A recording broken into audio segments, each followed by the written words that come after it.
reforma litúrgica, estabelecida a partir da Constituição Sacrosanctum Concílio, que é uma das 4 constituições apostólicas resultado do Concílio Vaticano II, está presente na vida da Igreja.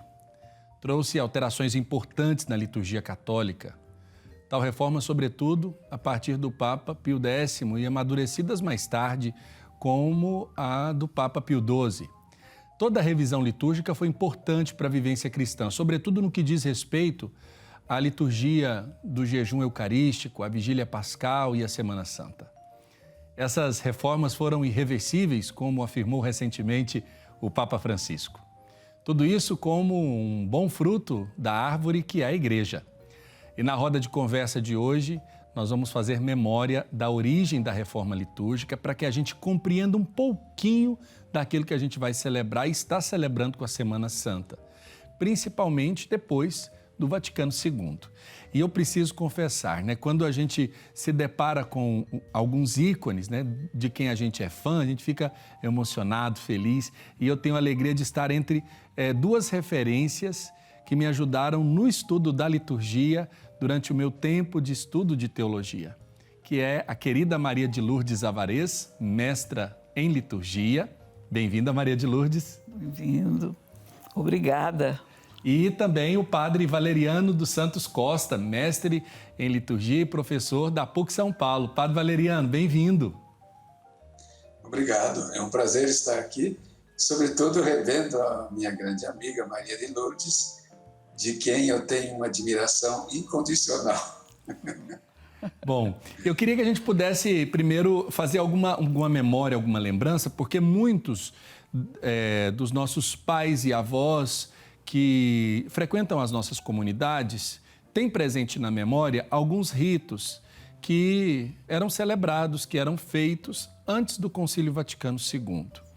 E olhando para esse evento, esse momento do Pentecostes da Igreja, que foi o concílio, como as pessoas podem entender esse movimento litúrgico que culminou no Concílio Vaticano II? Aí eu pergunto primeiro para Maria de Lourdes, depois para o padre Valeriano. Nós tivemos um processo longo dessa reforma, começando com o movimento litúrgico, que foi até do século passado, ainda XIX, o século XIX, e que foram quase 60 anos de um trabalho bastante intensivo de peritos, de pessoas que estudaram mais profundamente, voltando justamente para o início da Igreja, quando a liturgia tinha a sua beleza e a sua verdade, a sua autenticidade.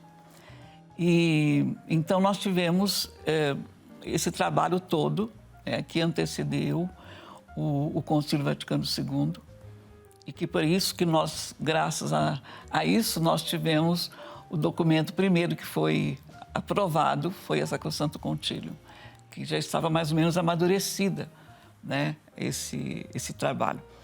Então, nós tivemos, sobretudo, a partir de Pio X, como você já falou também, Pio X já fez toda uma retomada do saltério, e liberou a comunhão para as crianças, E então ele fez já um trabalho inicial. E Pio XII é que fez um trabalho mais profundamente sobre o Tríduo Pascal. Que o Tríduo Pascal, por exemplo, o Sábado Santo, a vigília, era celebrado de manhã.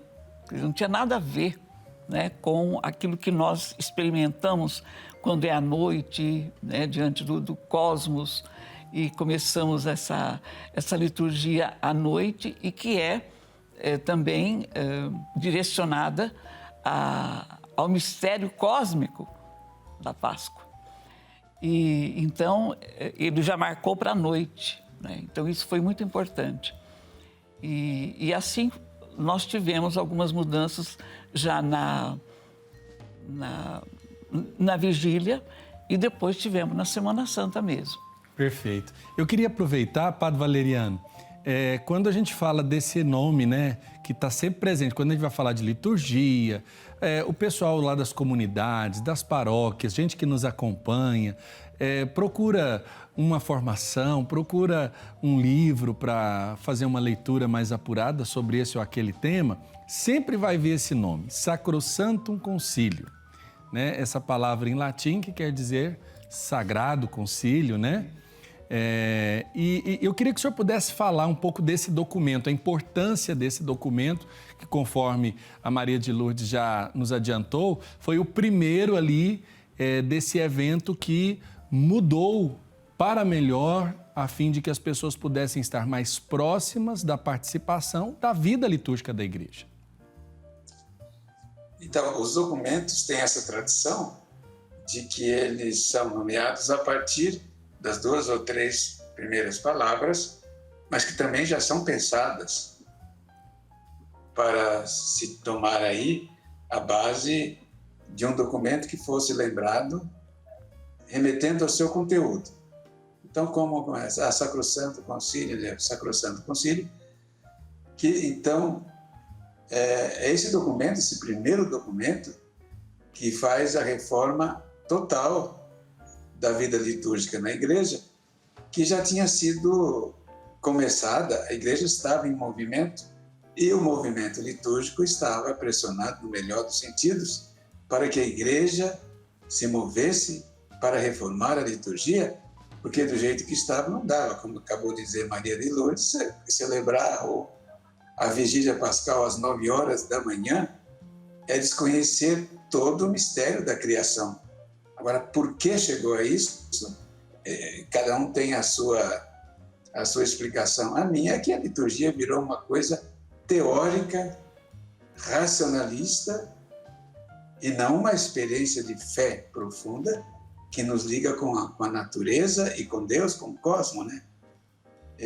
Hoje eu entrei um pouquinho na internet para buscar dados sobre essa reforma da Semana Santa, que foi pautada no Tríduo Pascal de Pio XII, e só encontrei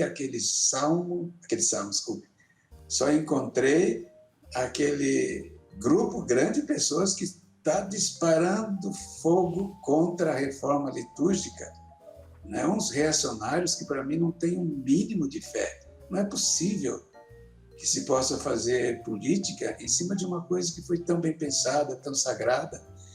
E eu tenho por mim que, se não tivesse havido a reforma litúrgica e todo o Concílio Vaticano II, nós, enquanto Igreja Católica, estaríamos em papos de aranhas, estaríamos perdidos, né?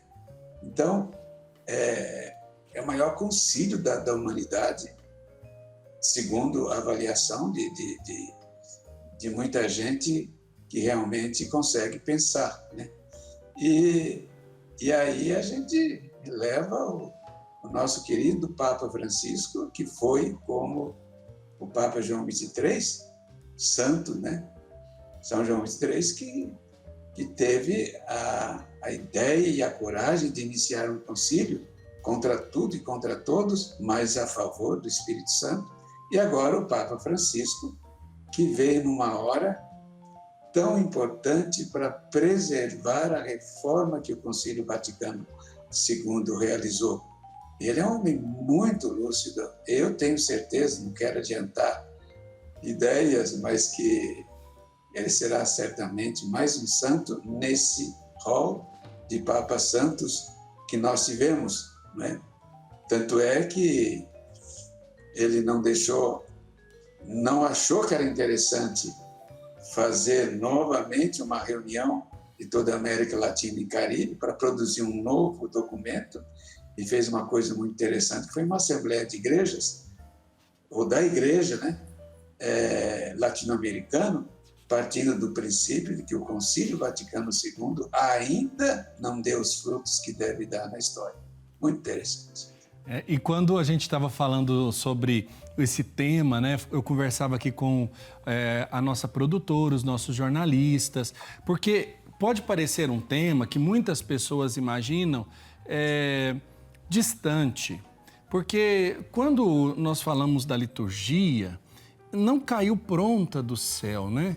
E aí, quando eu tive a oportunidade na teologia ler o diário do padre, do Dom Aníbal Bonini, sobre a reforma litúrgica, ele vai falando desses detalhes, das comissões, dos relatórios, se entrega o documento, se entrega um esquema, reforma, corta uma palavra, procura um sinônimo, vai atrás, volta, e tudo isso de modo muito colegiado, né?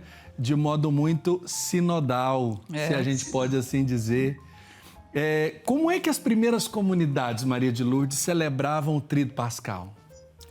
Então, nós começamos só com o domingo.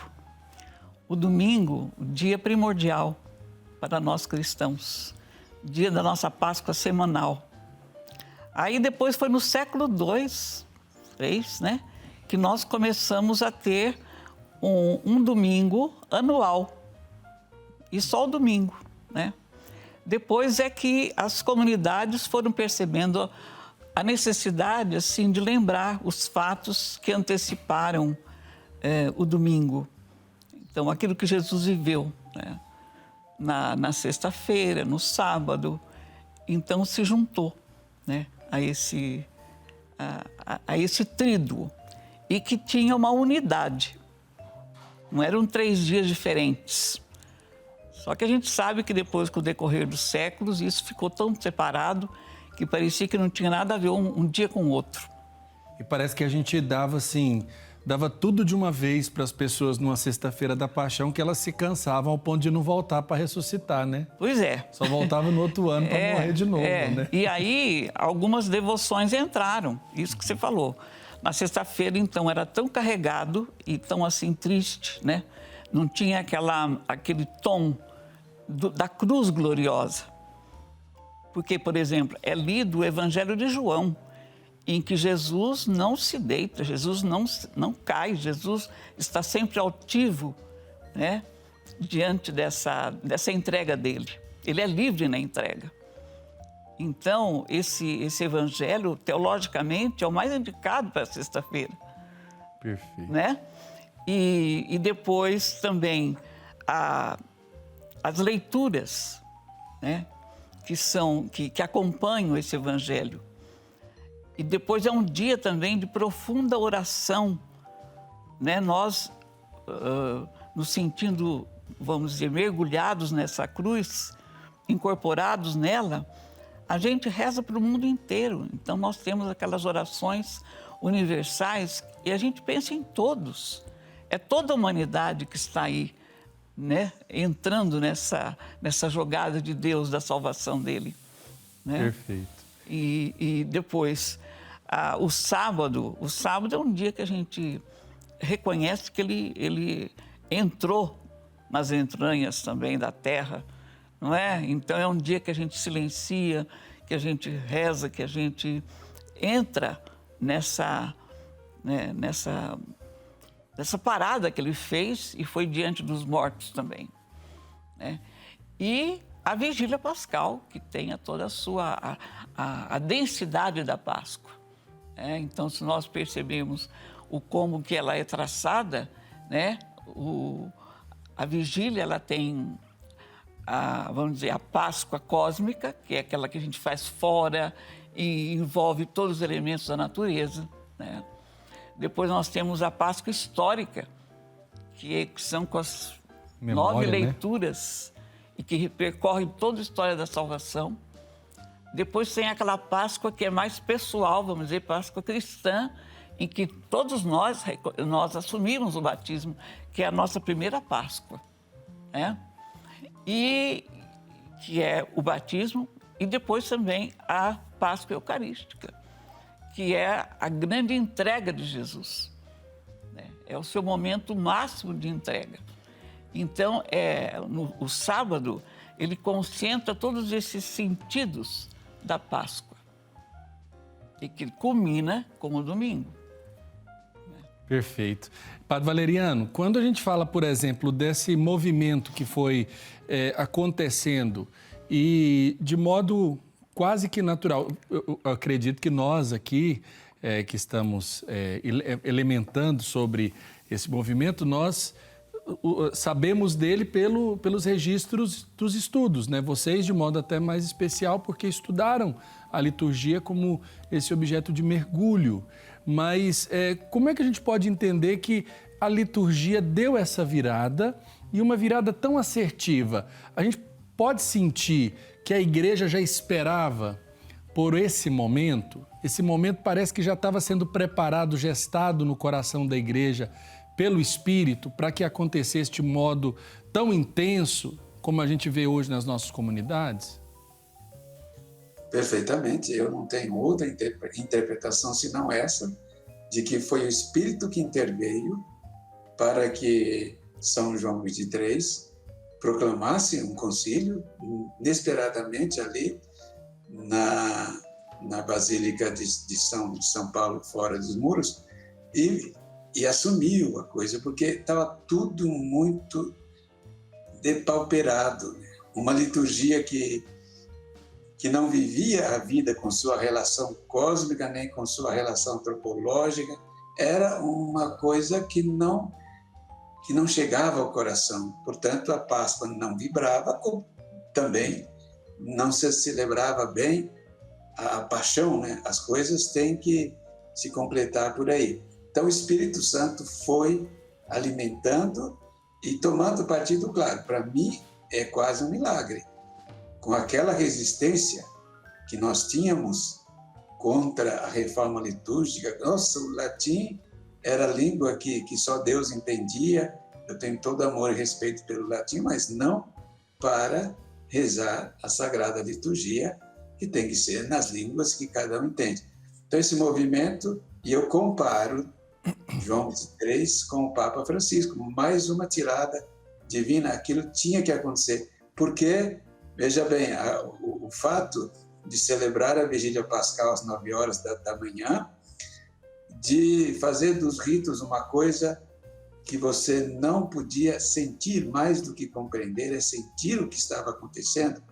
Por exemplo, na Sexta-feira Santa, um rito que não é missa, mas é a celebração da Paixão do Senhor, e depois a adoração da cruz, e depois as preces universais, que falou a Maria de Lourdes, que começa do mais longe para o mais perto, né? Esse é o caminho que a igreja escolheu, e depois a comunhão. Então, quando eu olho para esta celebração, que normalmente ocorre às 15 horas da Sexta-feira Santa, eu vejo o ser humano sendo redimido segundo a sua própria existência. É o momento em que o bispo, ou quem preside, se não for na catedral, mas o bispo não leva anel, não leva barco. Por quê? Porque o esposo, que é Cristo, está morto. Então, a esposa não vai se vestir dos símbolos esponsais. Depois, num silêncio tremendo, né? É uma coisa impactante, os que estão conduzindo ali, os párocos, e sobretudo o bispo, se prostram no chão. E prostrar não é uma simples vênia, prostrar é se jogar no chão. Claro que tem lá um tapete, uma coisa. Depois começa a liturgia, assim, abruptamente, a oração, depois todo o relato da paixão do Senhor, precedida por um evangelho de Isaías, depois a adoração da cruz, depois a oração universal e a comunhão. Eu lembro a esposa e o esposo. Se você chega para uma esposa que é bem casada, ou casada de fato, e diz: o teu marido morreu, ela desmaia. Então a igreja se prostra no chão. Mas ela não vai ficar desmaiada, ela é ajudada, e a primeira coisa que ela quer saber é como foi que aconteceu. Aí a igreja lê todo o mistério da paixão. Terceira coisa, ela pede para ir lá onde está. Aí a igreja apresenta a cruz, para ser, nesse dia se fala adoração da cruz mesmo. E depois é todas aquelas preces, né, simbolizando a humanidade ferida por causa exatamente de um fato central, a morte do esposo. E, por fim, isso é tão antropológico, nós temos que alimentar a esposa. A Eucaristia. Hoje eu estava pensando uma coisa muito interessante, é que a igreja não deixa os fiéis nenhum dia sem Eucaristia, inclusive na Sexta-feira Santa, quando não se faz Eucaristia, mas já se consagra na Quinta-feira Santa as reservas para a Sexta-feira Santa, porque é o nosso alimento. Não tem outro alimento mais precioso do que esse para nos garantir que nós tenhamos forças para continuar na história da salvação, na história da libertação da humanidade dos seus pecados, e assim nós vamos caminhando. Mas eu não conheço o rito pré-Vaticano II, porque não foi da minha geração, mas esse rito que está aí é uma maravilha. Perfeito. É de uma espiritualidade, de uma dimensão antropológica e cosmológica, como a Lourdes acabou de dizer, né? Que nos une à natureza, ao cosmos, mas, sobretudo, nos une conosco mesmo com o mistério de Deus. Né? É uma coisa muito bonita e profunda. Nós temos que ir para um rápido intervalo agora 3h57, mas eu quero deixar uma pergunta tanto para Maria de Lourdes, que está aqui em Goiânia, como para o Padre Valeriano, que está em São Paulo, capital. O Dom Aníbal Bonini, ele fala de um nome conhecido para quem estuda liturgia aqui no Brasil, que é Dom Clemente Snart. Na volta, eu gostaria que vocês partilhassem as experiências que vocês tiveram ao estudar liturgia com algum padre conciliar ou com alguém que conheceu o Dom Clemente Snart. Nós vamos para um rápido intervalo e na volta tem mais roda de conversa aqui no Almanac.